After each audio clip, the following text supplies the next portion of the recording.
നാദേന്ദ്രിയം. രചന ദക്ഷ. അവതരണം Shahul Malayil. Editing Faisal C Noonjeri. ബമിയേ. അവളുടെ കവിളിണകളിൽ നിന്ന് തന്റെ ചുണ്ടുകളെ മാറ്റാൻ വിസമ്മതിച്ചുകൊണ്ട് അവനെ കുളിരോടെ വിളിച്ചതും അവളൊന്ന് കുറുകിക്കൊണ്ട് അവനിലേക്ക് പറ്റിച്ചേർന്നു.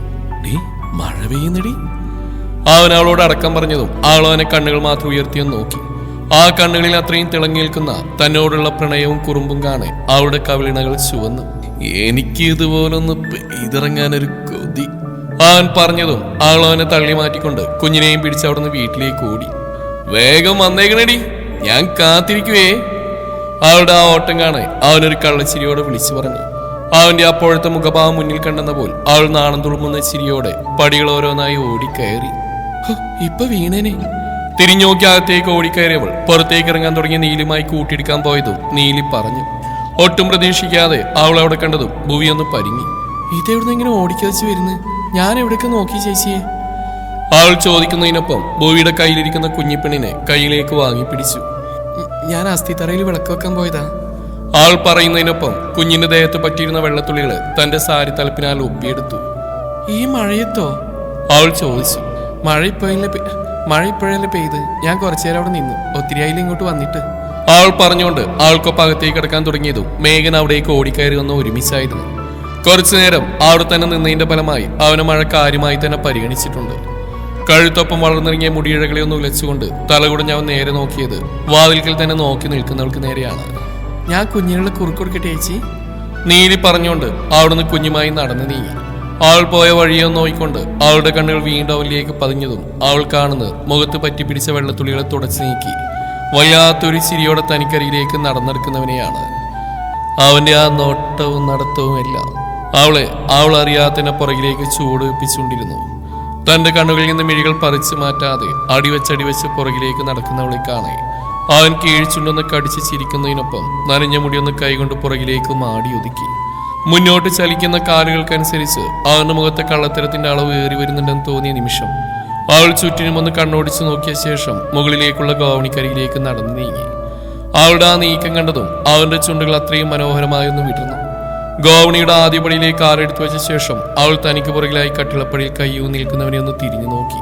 അവളുടെ ആ ഒറ്റ പ്രവൃത്തി അവൻ എന്തിനെല്ലാമോയുള്ള അനുവാദമായി മാറിയ നിമിഷം. കരി വളർന്ന ആ കൂവളമിഴികൾ അവൻ അവളിലേക്കുള്ള ക്ഷണപത്രം കൈമാറിയ നിമിഷം അവൾ ചുണ്ടിൽ ഒളിപ്പിച്ച ചിരിയോടെ മുകളിലേക്കുള്ള പടികൾ വേഗത്തിൽ ഓടിക്കയറി.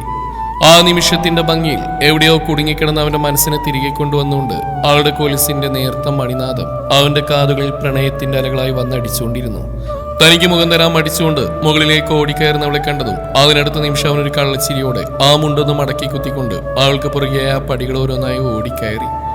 തിരിഞ്ഞു നോക്കാതെ അവളോടി ആ ഓട്ടമെത്തി നിന്ന് അവരുടെ മുറിക്കകത്താണ്.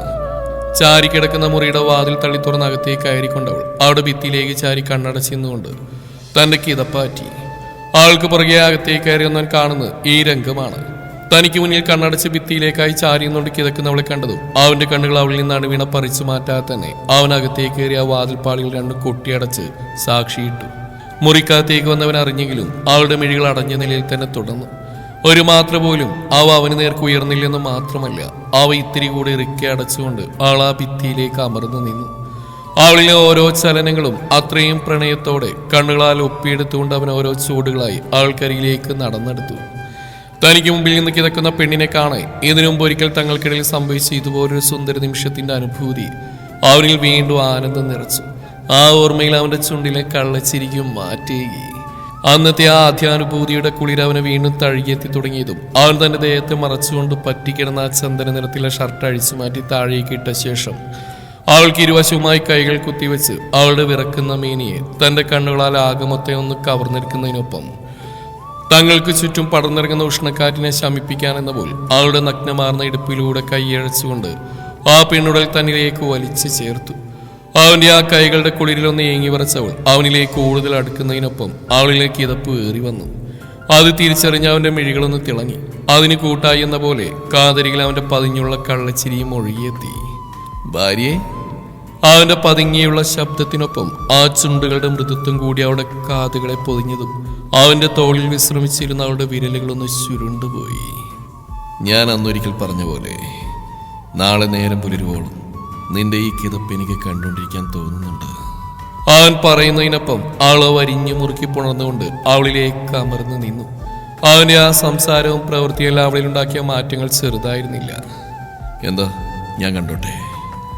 അവന്റെ ചുണ്ടുകൾ അവളുടെ കഴുത്തിടുക്കിൽ ചെറുമുത്തങ്ങൾ സമ്മാനിക്കുന്നതിനിടയിൽ അവളുടെ അനുവാദം തേടി.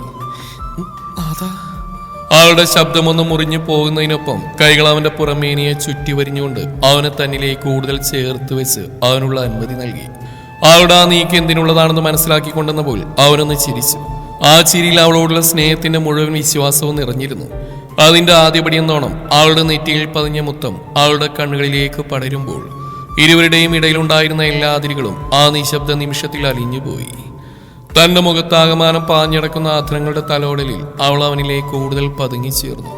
ഒരു നിമിഷത്തിന്റെ നിശബ്ദതയെ ഭേദിച്ചുകൊണ്ട് അവന്റെ ആധരങ്ങൾ അവളുടേതിനെ സ്വന്തമാക്കിയതും അവളുടെ ശരീരമൊന്ന് പിടഞ്ഞു പൊന്തുന്നതിനൊപ്പം കൈവിരലുകൾ അവന്റെ പാതി നിറഞ്ഞ മുടിയഴൽക്കുള്ളിലേക്ക് പാഞ്ഞു കയറി. പുറത്ത് മഴത്തുള്ളികൾ ഓരോന്നും മണ്ണിലേക്ക് പതിയുമ്പോൾ അകത്ത് അവരുടെ പ്രണയം ഓരോ സ്പർശനത്തിലൂടെയും ഒരു പുത്തൻ ഭാഷ തന്നെ സൃഷ്ടിച്ചു. വാക്കുകൾക്ക് അതീതമായ ഹൃദയങ്ങൾക്കുള്ളിൽ മാത്രം കേൾക്കുന്ന ഒരു സംഗീതം പോലെ പരസ്പരം അവരത്രയും ഗാഠമായി തങ്ങളുടെ പ്രണയ ചുംബനങ്ങളും ലാളനകളും കൈമാറിക്കൊണ്ടിരുന്നു. അവന്റെ ഓരോ നീക്കത്തിലും വിവശയായവളുടെ ശ്വാസതാളം ഓരോ നിമിഷം കഴിയും തോറും ഏറിയേറി വന്നുകൊണ്ടിരുന്നു. തൽഫലമായി അവനെ ചുറ്റി വരിഞ്ഞിരുന്ന കൈകൾ അവനെ വേദനിപ്പിച്ചു തുടങ്ങി. എല്ലാം അവനിൽ ഒരു പുതു അനുഭൂതി തീർത്ത നിമിഷം അവൻ അവൾക്ക് ആവരണമായി മാറിയ ആ സാരി തലപ്പ് അവളിൽ നിന്ന് വലിച്ചു മാറ്റിക്കൊണ്ട് അവിടേക്ക് തന്റെ മുഖം പൂഴ്ത്തി. തീവ്രമായ ആ നിമിഷത്തിൽ മഴയുടെ താളത്തിനൊപ്പം അവരുടെ ഹൃദയമിടിപ്പുകളും കൂടി ലയിച്ചു ചേർന്നു. അവന്റെ മുഖം അവളുടെ മാറിലും കഴുത്തിലും തോളുകളിലുമെല്ലാം മാറി മാറി അമരുമ്പോൾ അവളിൽ നിന്നൊരു നേർത്ത തേങ്ങലുയർന്നു. അവന്റെ ചുംബനങ്ങൾ ഓരോന്നും ഒരു അഗ്നിവർഷം തീർത്തുകൊണ്ട് അവളുടെ സിരകളിലൂടെ പടർന്നു കയറി. അതിന്റെ വശ്യമായ അനുഭൂതിയിൽ എവിടെയോ തന്നെ നഷ്ടപ്പെടുന്നു എന്ന് തോന്നിയ നിമിഷം അവൻ അവളെ തന്റെ ഇരുകൈകളിലുമായി കോരിയെടുത്തുകൊണ്ട് കിടക്ക ലക്ഷ്യം വെച്ച് നടന്നു നീങ്ങി. തന്റെ കയ്യിൽ തന്നെ ഇമച്ചിമാതെ നോക്കി കിടക്കുന്നവരുടെ കണ്ണുകളിലെ ലാസ്യഭാവം അവനിലെ പുരുഷ വികാരങ്ങളെ അത്രയും അതിന്റെ പാരമ്യത്തിൽ എത്തിച്ചതും അവൻ അവളെ ആ കിടക്കയിലേക്ക് കിടത്തിക്കൊണ്ട് അവളിലേക്ക് പൂർണ്ണമായി അമർന്നുകൊണ്ട് അവളുമായിട്ടൊന്ന് ഉരുണ്ടു മറിഞ്ഞു. ആ ഒരു ആലിംഗനത്താൽ അവൾ തന്നെ പൂർണ്ണമായി അവന് സമർപ്പിച്ചു. നിമിഷങ്ങൾ നീങ്ങവേ അവന്റെ കൈകൾ അവളുടെ തൂമേനിയെ വസ്ത്രങ്ങളുടെ ബന്ധനങ്ങളിൽ നിന്ന് പൂർണ്ണമായി മോചിപ്പിച്ചു. അവളുടെ നഗ്നമായ മുതുകിലൂടെ സഞ്ചരിച്ച കൈവിരലുകൾക്കൊപ്പം തനിക്ക് കീഴിൽ കിടക്കുന്ന പെണ്ണുടൽ അവൻ തന്റെ കണ്ണുകൾ കൊണ്ട് ഒപ്പിയെടുത്തതും തന്നെ നോക്കുന്ന ആ കണ്ണുകളുടെ തീവ്രതയെ ഇനി തനിക്ക് താങ്ങാൻ കഴിയില്ലെന്ന പോൽ അവൾ തന്റെ കൈകളാൽ അവന്റെ കണ്ണുകൾക്ക് മറതീർത്തു. അവളുടെ കവിളുകളെ ചുവപ്പിച്ചുകൊണ്ട് നാണം പൂത്തി വിരിഞ്ഞ ആ നിമിഷം അവൻ തന്റെ കണ്ണുകളെ പൊതിഞ്ഞ കൈപ്പത്തിയിലൊന്ന് അമർത്തി ചുംബിക്കുന്നതിനൊപ്പം അവളിലേക്ക് തന്നെ പൂർണ്ണമായി അഴിച്ചു വിട്ടുകൊണ്ട് അവളുടെ മാറിലേക്കായി അവൻ മുഖം പൂഴ്ത്തി. ശേഷം തങ്ങൾക്ക് മുകളിലേക്ക് ഒരു പുതപ്പിനാൽ മറയൊരുക്കി. ജനൽ ചില്ലിലൂടെ പെയ്തിറങ്ങുന്ന മഴത്തുള്ളികൾ പോലെ അവരുടെ പ്രണയവും തീവ്രമായി പെയ്തിറങ്ങി. ലോകം അവർക്ക് വേണ്ടി നിശ്ചലമായി. ആ നിമിഷം അവർ ഇരുവർ മാത്രം. നിമിഷങ്ങൾ കഴിയും തോറും അവന്റെ പ്രണയച്ചൂടിൽ അവൾ ഉരുകി ഒലിച്ചു. വാക്കുകളില്ലാത്ത അവരുടെ സംഭാഷണം ശരീരഭാഷയിലൂടെ തുടർന്നു പോന്നു. പരസ്പരമുള്ള ഓരോ ലാളനയും ഓരോ ചുംബനവും അവരുടെ ആത്മാക്കളെ തമ്മിൽ കൂടുതൽ അടുപ്പിച്ചു. മഴ തകർത്ത് പെയ്യുന്നതിനിടയിൽ അവർ തങ്ങളുടെ പ്രണയ നിമിഷത്തിന്റെ മനോഹരമായ ആനന്ദത്തിൽ അലിഞ്ഞു ചേരാൻ വ്യഗ്രത കാട്ടി. പുറത്തെ തണുപ്പിനെ പൂർണ്ണമായും അകറ്റി നിർത്തി അവരുടെ പ്രണയാമുറിയിൽ ഒരു ഊഷ്മള ലോകം തന്നെ സൃഷ്ടിച്ചു. പരസ്പരമുള്ള ലാളനകളുടെയും തലോടലുകളുടെയും എല്ലാം അവസാനം എന്നോണം അവൻ അവളിൽ ഒരു കൊടുങ്കാറ്റായി പടർന്നു കയറാൻ തുടങ്ങിയ നിമിഷം അവളിൽ നിന്ന് നോവിനാലുള്ള മൂളലുകളും ഞെരക്കങ്ങളും ഉയർന്നു കേട്ടു. അതിന് മരുന്നെന്ന പോൽ അവൻ അവളിൽ ആശ്വാസവും പകർന്നു. അവളിൽ ആ നോവിന് ആശ്വാസത്തിന് ഒരുപോലെ അവൻ അവകാശിയായി മാറിയ ആ സുന്ദര നിമിഷത്തിന് അവസാനം കുറിച്ചുകൊണ്ട് അവനൊരു കിതപ്പോടെ അവിടെ മാറിൽ അഭയം പ്രാപിച്ച നിമിഷം അവളുടെ കൈകൾ അവനെ തന്നിലേക്ക് ചേർത്ത് പൊതിഞ്ഞു പിടിച്ചു. ആ സ്നേഹച്ചൂടിൽ അലിഞ്ഞെന്ന പോൽ അവൻ അവളിലേക്ക് പതുങ്ങിക്കൂടി. പരസ്പരമുള്ള കിതപ്പുകളൊന്ന് കെട്ടടങ്ങിയ നിമിഷം മഴയുടെ ഒടുവിലത്തെ തുള്ളിയെന്ന പോലെ അവർ പരസ്പരം ചേർന്ന് കിടന്നു. അവളുടെ നെഞ്ചിൽ തലയായിച്ച് അവൻ ആശ്വാസത്തിന്റെ ഒരു ദീർഘനിശ്വാസം പുറത്തുവിട്ടു. അവളുടെ കൈകൾ അവന്റെ മുടിയഴകളെ മെല്ലെ തലോടി. പുറത്തെ മഴയുടെ നേർത്ത ശബ്ദം മാത്രം അപ്പോൾ ആ മുറിയിൽ കേൾക്കാമായിരുന്നു. സമയം മുന്നിലേക്ക് നീങ്ങും തോറും അവരുടെ പ്രണയം ആ രാത്രി മഴ പോലെ നിലക്കാതെ തീവ്രവും മനോഹരവുമായി തുടർന്നുകൊണ്ടിരുന്നു.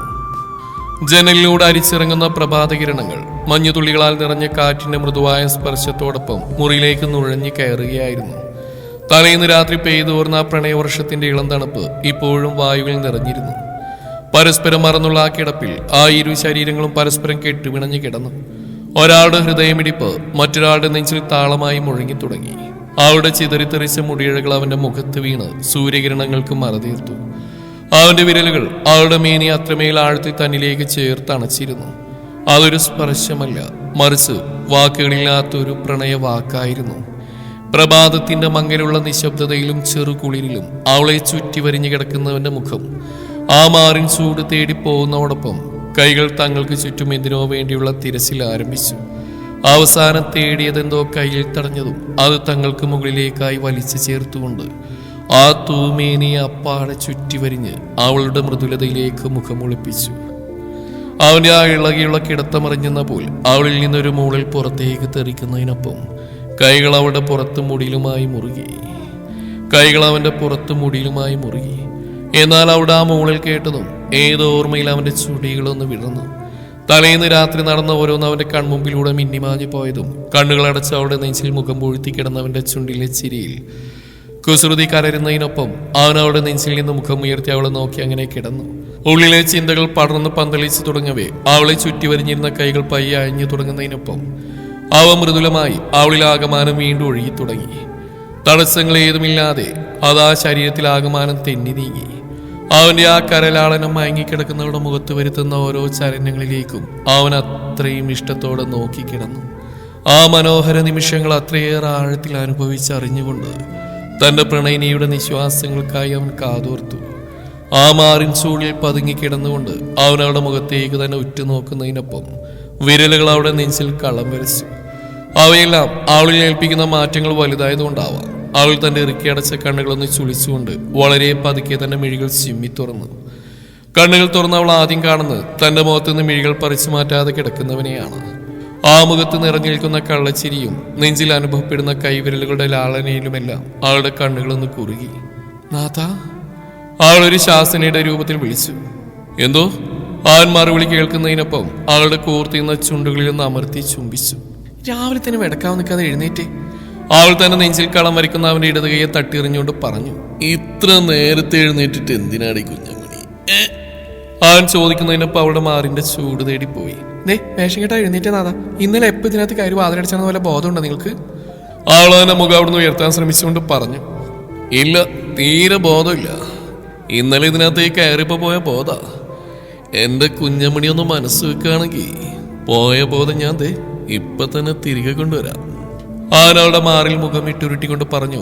അവന്റെ തല നോക്കി ഒറ്റയ്ക്ക് എഴുക്കി വെച്ച് കൊടുത്തിരുന്നു പോയി. അവനിൽ നിന്ന് വേദനയോടെ ഒരു ശബ്ദം പുറത്തേക്ക് വരുന്നതിനൊപ്പം അവൻ തലൊഴിഞ്ഞു.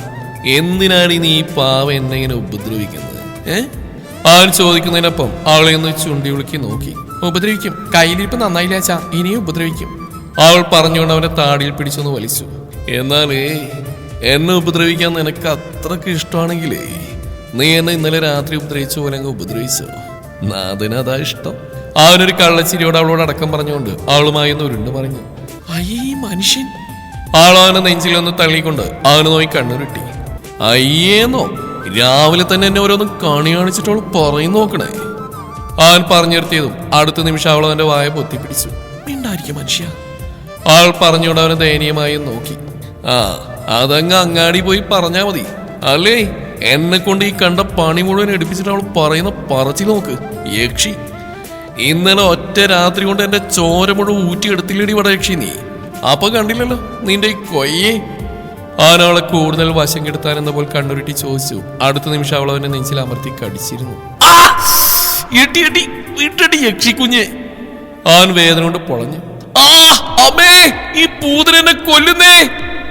അവൻ അലറിക്കരഞ്ഞതും വാതിൽ കൊട്ടിയേട്ടത് ഒന്നിച്ചാണ്. അത് കേട്ടത് അവൾ അവന്റെ നെഞ്ചിൽ നിന്ന് പലയിടത്തി മാറ്റിക്കൊണ്ട് അടഞ്ഞു കിടക്കുന്ന വാതിലേക്ക് ഒരു പിടച്ചിലോടെ നോക്കി. കടിച്ചു മുറിച്ചു യക്ഷി! അവൻ അവൾ കടിച്ച് ചോപ്പിച്ചെടുത്ത് കൈയമർത്തിക്കൊണ്ട് പറഞ്ഞു. ഏട്ടാ, ഏടത്തി! വാതിലുള്ള തട്ടലിന്റെ ഉയർന്ന രുദ്രന്റെ ശബ്ദം കേട്ടതും അവളൊന്ന് പിടഞ്ഞുകൊണ്ട് സ്വന്തം കോലത്തിലേക്ക് നോക്കി. അയ്യേ! അവൾ പറഞ്ഞുകൊണ്ട് മേഘന്റെ നെഞ്ചിൽ നിന്ന് താഴേക്കിറങ്ങി കിടക്കാനൊരുങ്ങിയതും അവന്റെ കൈകളെ തടഞ്ഞുകൊണ്ട് അവളെ വീണ്ടും പൊതിഞ്ഞു പിടിച്ചു. കളിക്കാതെ വീട്ടു മനുഷ്യ! അവൾ അവന്റെ പിടിയിൽ കിടന്ന് ഞെളിപിടി കൊണ്ടു. ഇല്ലല്ലോ. അവനില്ലെന്ന പോലെ തലയാട്ടി പറഞ്ഞുകൊണ്ട് അവളുമായി ഒന്ന് മറിഞ്ഞു. ഏട്ടാ, ഏടത്തി! അകത്തുനിന്ന് പ്രതികരണമൊന്നും കേൾക്കാതായതും അവൻ നേരത്തെയും ശക്തിയിൽ വാതിൽ മുട്ടി വിളിച്ചു. വിട്ടുനാഥ! അവളവന്റെ കയ്യിൽ കിടന്ന് പെടഞ്ഞു. ഇല്ല മോളെ. ആരാൾ ഇറുക്കി പിടിച്ചോണ്ട് പറഞ്ഞു, ഏട്ടോയ് ഏർത്തിയ. ആൻ വിളിച്ചോണ്ട് വാതിൽ താളം പിടിച്ചു. ഈ കൊച്ചു തൊരപ്പൻ. ആനാ വിളിച്ചു പൂകൾ കേട്ടത് മേഘൻ പല്ലുകടിച്ചു. ദേ കടിക്കരുത് കടിക്കരുത്. തന്നെ കടിക്കാൻ വരുന്നവൾ അതിന് സമ്മതിക്കാതെ പിടിച്ചു വെച്ചോണ്ട് അവൻ പറഞ്ഞു, ഏട്ടോയ്. എന്തിനാടാ രാവിലെ തന്നെ ഇങ്ങനെ വിളിച്ചു പോകുന്നത്? അവനാ വിളിച്ചു പൂകൾ കേട്ട് അവിടേക്ക് വന്ന ഇന്ദ്രൻ കൊടുത്തിരുന്ന മുണ്ടെന്ന് മടക്കി കുത്തിക്കൊണ്ട് ചോദിച്ചു, എന്നാ പിന്നെ നിങ്ങൾ വിളിക്ക്. അവൻ ഇന്ദ്രനെന്ന് പൂച്ചിച്ചുകൊണ്ട് വീണ്ടും വാതിൽ തട്ടി വിളിച്ചു. എന്നാൽ പുറത്ത് വേറൊരു ശബ്ദം കൂടി കേട്ടതും അവളുടെ കണ്ണുകൾ ഇപ്പോൾ പുറത്തേക്ക് ചാടുമെന്ന പോലെ മിഴിഞ്ഞു. നാഥാ പിന്നെ വിടുന്നുണ്ടോ? അവൾ അവന് നേർക്ക് ചീറി. ഇല്ല. അവൻ അതേ ചിരിയോടെ പറഞ്ഞു, എന്തോ? ഈ പ്രാവശ്യം അവർ ഒരുമിച്ച് തന്നെ വിളി കേട്ടു. അവരുടെ ആ ഒരുമിച്ചുള്ള വിളി കേൾക്കൽ കേട്ടതും രുദ്രനും ഇന്ദ്രനും ഒന്ന് എത്തി വിളിച്ചു. അയ്യേ നാണം കിട്ടും മാറുടെ കാല. അവൾ അവന്റെ പിടിയിൽ നിന്ന് വേർപ്പെട്ടുകൊണ്ട് പുതപ്പും ചുറ്റി ബാത്റൂമിലേക്ക് ഒറ്റ ഓട്ടമായിരുന്നു. അവളുടെ ആ ഓട്ടം കണ്ടതും അവനൊന്ന് ഉറക്കെ തന്നെ ചിരിച്ചുപോയി. ഏട്ടാ. പുറത്തുനിന്ന് വീണ്ടും അവന്റെ ശബ്ദം. എന്നാൽ ഈ പ്രാവശ്യം അതിന് നേരത്തെ ഉണ്ടായിരുന്ന അത്ര കനവില്ല. ഓ ഇവൻ ഒരുത്തൻ വരുന്ന കോപ്പേ. അവൻ വിളിച്ചു പറഞ്ഞുകൊണ്ട് താഴെ കിടന്ന മുണ്ടെടുത്ത് ചുറ്റിക്കൊണ്ട് വാതിലിന് നേർക്ക് നടന്നു. എന്താണ് കോപ്പന്മാർ നിനക്കൊക്കെ വേണ്ടത്? വാതിൽ തുറന്നു അവൻ അവർക്ക് നേരെ കയർത്തു. എന്നാൽ വാതിൽ തുറന്നു രുദ്രന്റെയും ഇന്ദ്രന്റെയും കണ്ണുകൾ ഒരുപോലെ അവനെ മൊത്തമായി സ്കാൻ ചെയ്തു. എന്താടാ? അവരുടെ ആ ഒഴിഞ്ഞു നോട്ടം കണ്ടതും അതുവരെ അവർക്ക് മുമ്പിൽ നെഞ്ചു വിരിച്ചിരുന്നവരൊന്ന് ചൂളിക്കൊണ്ട് രണ്ടു കൈ കൊണ്ട് തന്നെ മാറുമറച്ചു. എപ്പക്കാര് വാതിലടച്ചാന്ന് വല്ല വെളിപാടുണ്ടോ? ഇതിന് മാത്രം എന്തായിരുന്നു പരിപാടി? രുദ്രന്റെ കണ്ണുറുക്കിയുള്ള ചോദ്യം കേട്ടതും പോയ അരിശവൻ വീണ്ടും നിറഞ്ഞു. നിന്റെ അച്ഛന്റെ പിന്നാലെ ഇറങ്ങിപ്പോള കോപ്പേ. മേഘൻ അവനോട് ചാടി. ഇത്ര നേരോ? അതെന്ത് പിന്നാലെയാ? മാറി ഞാൻ കൂടി ഒന്ന് കാണട്ടെ. രുദ്രൻ അവനെ നോക്കി കണ്ണുറുക്കി പറഞ്ഞുകൊണ്ട് അകത്തേക്കാർ ഒരുങ്ങിയതും മേഘൻ അവൻ അതിനെ സമ്മതിക്കാൻ പിടിച്ച് പുറത്തേക്ക് ഇട്ടു. ഇറങ്ങിപ്പോളാ. ആ രുദ്രൻ നേർക്ക് അലറി. വാവ്, ന്യൂലി ഇമ്പോർട്ടഡ്. എനിക്കുള്ള കിട്ടി, ഇനി നിങ്ങൾക്കുള്ള വാങ്ങി വായും. ഞാനങ്ങ് പോയിക്കുക. രുദ്രൻ മേഘനെ നോക്കി ചോദിച്ച് ഇന്ദ്രനോടായി പറഞ്ഞുകൊണ്ട് അവിടെ നടന്നീങ്ങി. സ്വയം എന്തൊക്കെയോ പറഞ്ഞ് അവിടെ നിന്ന് നടന്നീങ്ങി നൽകുന്ന ദൃഷ്ടി മാറ്റിയതും മേഘൻ കാണുന്നത് തന്നെ ആഗമത്ത് ഒഴിഞ്ഞു നോക്കിക്കൊണ്ട് നിൽക്കുന്നവനെയാണ്. എന്താ? അവന്റെ ആ നോട്ടത്തിലൊന്ന് പരിങ്ങിക്കൊണ്ട് മേഘൻ ചോദിച്ചു. നിനക്കെന്താടാ ആഗമത്തൊരു മാറ്റം? ഇന്ദ്ര അവനെ ചുറ്റും വല വെച്ച് അവൻ അടിമുടി നോക്കിക്കൊണ്ട് ചോദിച്ചു. അത് ഞാൻ കുളിക്കാനിട്ടാ. അതിന് ഞാൻ നാറ്റൊന്നല്ലല്ലോടെ പറഞ്ഞു, മാറ്റൊന്നല്ലേ? അവൻ വിടാൻ പാവില്ലാതെ ചോദിച്ചു. മേഘനൊന്ന് പല്ലുകടിച്ചു. എന്തായാലും കൊള്ളാം. നിന്നെ ഇങ്ങനെ വാല് മുറിഞ്ഞ കണക്ക് കാണാൻ പറ്റുമെന്ന് ഞാൻ സ്വപ്നേവി നിരീക്ഷിച്ചില്ല. ഇന്നലെ നല്ലപോലെ അധ്വാനിച്ച മട്ടുണ്ടല്ലോടാ. അവനൊരു കളിയായി ചിരിയോടെ പറഞ്ഞുകൊണ്ട് നാവുകൊണ്ട് കവിളന്നൊഴിഞ്ഞു. ഓഹ് ഈ പുല്ലൻ. മേഘന ഉള്ളിഞ്ഞൊഴിഞ്ഞോണ്ട് പല്ലുകടിച്ചു. എന്നാലും ഇങ്ങനെയുണ്ടോ മനുഷ്യന്മാര്? ഇന്ദ്രൻ വിടാൻ പാവില്ലാതെ പറഞ്ഞു. നീ എന്തെങ്കിലും നോക്കല്ലേടാ ദേവേന്ദ്ര, എനിക്ക് നാണം വരുന്നു. അവൻ നാണം അഭിനയിച്ചുകൊണ്ട് അവന്റെ കവിളിൽ തന്നെ ഒരു കുത്തുവെച്ചു കൊടുത്തു. അവന്റെ ആ ഭാഗം കാണേ ഇന്ദ്രൻ അവനെ കണ്ണുപിടിച്ച് നോക്കി. നാദാ, ഓ ഒന്ന് വന്നേ. അവൾ ബാത്റൂമിൽ നിന്ന് വിളിച്ചു പറഞ്ഞു. ഈ പെണ്ണിത് എന്ത് ചെയ്യാനാ മോനെ ദേവേന്ദ്ര? ഒന്ന് കുളിക്കാൻ വരെ ഞാൻ വേണം. ഒന്ന് മാറിയടോ എന്തിനേട്ടാ, ഞാൻ പോട്ടെ. എന്താന്നറിയില്ല, ദേഹമൊക്കെ ആകെ ഒരു വേദന പോലെ. അവൻ മുറിക്കാത്തേക്ക് കയറി പറഞ്ഞുകൊണ്ടെന്ന് കൈകൾ ഉയർത്തി ഞെളിഞ്ഞു. നാദാ, ദാ വരുന്നെന്റെ പെണ്ണ്. എന്നേ പോട്ടെ ഇന്ദിരേട്ടാ, തേട്ടൻ പോയി ആണിക്ക് കാവലിരി. അവനൊരു കളിയാക്കി ചിരിയോടെ പറഞ്ഞുകൊണ്ട് അവന് മുമ്പിൽ വാതിൽ കൊട്ടിയടച്ചു.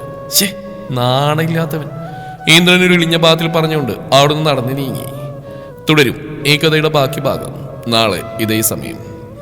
ഈ കഥ അവസാനിച്ചാൽ ഉടൻ തന്നെ നീലാംബരി എഴുതുന്ന നീലാംബരിക്ക് ശേഷമുള്ള ക്രഷ് എന്ന മനോഹരമായ കഥ ആരംഭിക്കുന്നതാണ്. Thank you.